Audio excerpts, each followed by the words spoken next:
V iskalniku gradivo poiščemo gradivo,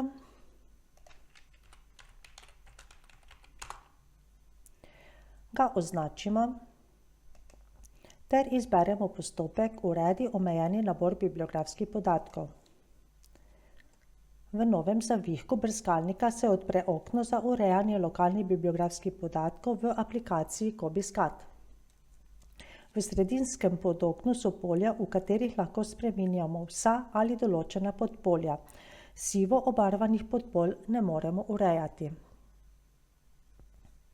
Kot je razvidno iz tega zapisa, lahko na primer uredimo podpolji 675b in 675s. Ostalih podpolj polja 675 pa ne.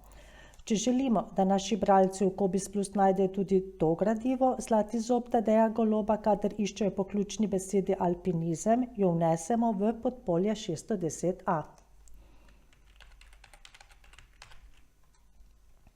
Vsebino shranimo s klikom zunaj vnosnega polja ali pritiskom tipke Enter. V desnem podoknu, kjer so prikazani vsi bibliografski podatki zapisa, se sprememba obarva z rumeno. Če želimo dodati še kakšno predmetno oznako, jo vnesemo v novo podpolje 610a, ki ga moramo prej dodati.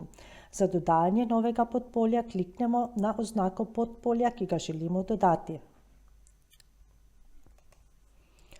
Odpre se okno podpolje A, kjer pri oznaka podpolja vpišemo podpolje, ki ga želimo dodati, ali pa ga izberemo iz pustnega seznama.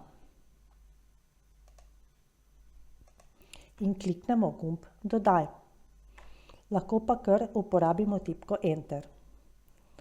Vnesemo novo predmetno oznako.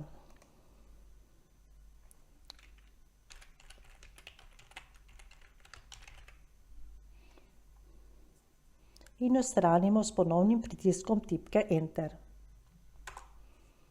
Ko zaključimo z urejanjem lokalnih bibliografskih podatkov, zapis shranimo. Zapis se shrani v lokalno bazo podatkov.